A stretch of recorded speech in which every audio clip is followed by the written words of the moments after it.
So, San Diego Comic-Con is a thing that's happened. There are trailers. Let's talk about them. I'm putting together a team. People with special abilities. You see, I believe enemies are coming. Stop right there.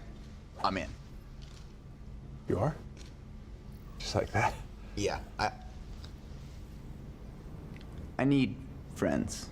First up is the one everyone's been waiting for, the one that, after Batman v Superman, is truly going to make or break DC's entire cinematic enterprise. I am, of course, talking about Justice League, and I'm not really feeling it. Now, before I start being a Debbie Downer or a skeptical McSkepticy pants, I figure I should at least start off with something positive. I really like the personal, small-scale vibe this footage is going for. I know it's not actually a trailer, but as superhero movie trailers go, it's fairly unique. There's not really any action to speak of, the scope of locations is really limited, and that's kinda charming in its own right. It's basically an abridged version of Bruce recruiting the other Justice League members, something that's going to take up a goodly chunk of the actual film. Of course, it's a given that the team does come together, but I like how the movie leaves you in a bit of suspense regarding how exactly that's going to go down. Unfortunately, the problems start with how there's nothing in this footage that's really grabbing me. I'm okay with the fact that we're being largely vague about the threat we're facing, but there's really nothing about this stuff in and of itself that's selling the movie, if you know what I mean. This one feels like DC just threw it together with whatever good-looking footage they'd finished, all just for the sake of saying that they had something for the movie to show at SDCC. I'd have much preferred DC waited a bit and given us something that feels more cohesive and representative of what the movie's going to be, outside of just re-establishing that it's about Batman and Wonder Woman recruiting metahumans to fight some unknown enemy. Granted, we get a bit of personality for Flash and Aquaman, not Cyborg so much, but there's just nothing about the footage they chose to show that gets me excited. On top of that, I know what DC is doing. This is supposed to be damage control for Batman v Superman, hence all the lines in the footage that are supposed to be funny. The only issue is I don't really think any of them are funny. Okay, except this part. He said no. He said no.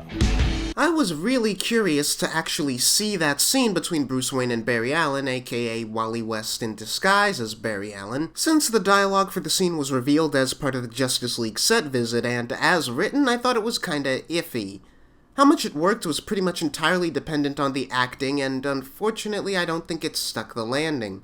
Going off the little that we now have, I just don't like Ezra Miller's performance. The way he's playing it, it's like he's forgetting the line, when dialogue like this, in my opinion, works way better when it's being snappy and quick. How ironic that the Flash's problem is that he's too slow. I should find this exchange funny at least a little bit, but the way it's being delivered is keeping me from finding it so. Although that could be entirely the fault of the direction, because I have that same problem with all of the other humorous lines in the trailer. The exchange between Bruce and Diana about whether Aquaman is more for joining the team or less against for it, it sounds stupid coming out of these people's mouths. And the same applies to Bruce's line at the end about talking to fish. I get that that's sort of supposed to be exposition about what exactly Aquaman does, but something about the way these gags are being delivered just isn't gelling with me at all. I wouldn't make such a big deal out of it, but DC is really going out of their way to emphasize the humor once Justice League comes around, and with the jokes not landing, I just don't know what it is that I'm seeing in this footage that's supposed to make me want to see the movie. You're a man. Yeah. I mean, does that look like one? Up next, we've got Wonder Woman, and of the three trailers, this one is the most, shall we say, practical. It's your basic crash course on the backstory of a character that general audiences don't know nearly as well as they do that character's image. It establishes Wonder Woman's origins, the fact she was created by the gods and lives in a place devoid of men. It also displays how she could push a man through a wall as if it were wax paper, in case you didn't see Batman v Superman and didn't pick up on that. I don't want to keep harping on that movie, but it's only being frank to say that it says more about the character's background and personality than that entire film did. I like how it seems to be setting the movie up as a straight war film, rather than making the conflict a bombastic supernatural affair just because it features Wonder Woman. That could change with time, but for right now I like how it plays. Outside of the DC standard blue filter, I like how it looks, too. The sets and the costumes really work for me more than any of the other trailers, and were it not for the color correction, I'd really dig Wendy's standard outfit. The biggest thing that annoys me about it is the slow motion in the action sequences. I am seriously crossing my fingers that that slow-mo is not an aspect of the film itself because it's frankly obnoxious. If you're gonna show Wonder Woman being awesome, just show Wonder Woman being awesome. The slow-mo is really distracting and it takes me out of the trailer. As for the acting, nothing's really sticking out. Gal Gadot still hasn't done or said anything to impress me yet, and I'm on the fence about this movie now for the exact same reasons I was then. But at the very least, this gives you a reason to be curious about a Wonder Woman movie in theaters if you weren't before. Hey, the fire bloke, hey? Well, looky here. Fire! Though I remain skeptical and I have had issues with how we're handling Harley Quinn, I've actually been largely pretty satisfied by the Suicide Squad trailers up to this point.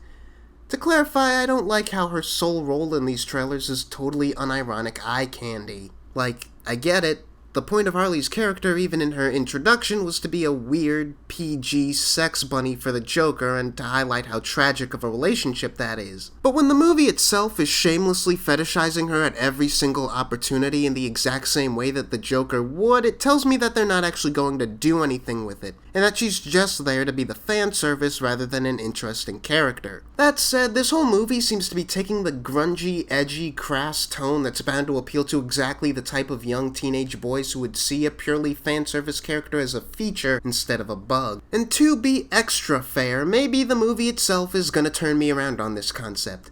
Maybe there's some subtextual thing that's actually going to make an interesting commentary about Harley's role as the fan service vehicle. Who knows? The fact that I'm not confident that's gonna happen is a bit of a double-edged sword, since it only goes to show how good of a job the trailers have done at selling the movie on its sex and violence. As they're keen to keep reminding us, this is a movie about villains rather than heroes, and there's something to be said about a movie that just lets you indulge in the shallow, destructive excesses of its characters, a la Wolf of Wall Street or something. In a genre that's practically defined by being heavy on themes of moral uprightness, I think it'll be really interesting to see a movie that basically says, screw that, it's fun to be a terrible person sometimes. Another plus is that we're carrying on with the religious motif established in Man of Steel and Batman v Superman, what with the references to Goliath and Samson made by Viola Davis as Amanda Waller. I simultaneously hope and doubt very much that Suicide Squad will have a more concrete statement to make about religion relative to metahumans than BVS did, but regardless, I'm glad that parallel isn't something we're dropping. Religion and godly pantheons have been the go-to point of comparison for superheroes for decades now, and since Justice League is going to allegedly include a lot of material from Jack Kirby's New Gods, I'm glad that looking back, the thread of gods as metahumans will have been paved throughout each of the preceding films. Again though, it just feels kinda weird to have that motif be explicit surface text the way it is when I don't have faith that the movies are really going to use them to say anything concrete.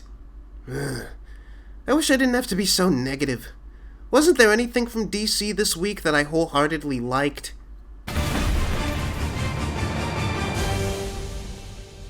Miss me? Yes, I did. Gotta admit, I wasn't initially all that excited when I heard about Justice League Action, which will be premiering on Cartoon Network. Now don't get me wrong, Cartoon Network is probably my favorite network for cartoons at the moment. If I wasn't sold before, though, this highlight reel really got me on board. I adore the DC animated universe. It's probably my favorite DC-related thing, and putting aside that we've got tons of voice actors from that universe coming back into this show, guys, Gilbert Gottfried is gonna voice Mr. Mxyzptlk again.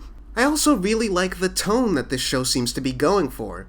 It seems to be aping Batman the Brave and the Bold or Superman the Animated Series, and that it's got truly epic stakes and presentation, combined with all of the utterly ridiculous and goofy ideas that made up the DC Silver Age. Granted, there are bits and bobs of certain character designs that I'm not really sold on, but what it looks like I'm being sold here is the lighter, goofier version of Justice League Unlimited, and I can't see how that could possibly go wrong. I suppose I could also talk about the Lego Batman movie, but come on guys, it's the Lego Batman movie. We know that that's gonna be golden. And so, as is the norm, I guess, DC seems like it's going to be having a great time with its animation, while its live-action outings are going to leave me with a lot to be desired. I'm probably going to see each of the movies in theaters, assuming that they don't get torn to shreds the same way BVS did, but much like the trailers for BVS, none of these things have me convinced that I'm going to be seeing a good movie when I walk into the theater. We'll see what happens, but that's my 2 cents. You know, I seem to really like talking about Batman v Superman a lot. Assuming you don't know what my thoughts on that movie, both the theatrical and Ultimate Editions, is like, I have a review for each of those, along with let's call it a theoretical pitch for how I would do a better Batman v Superman movie.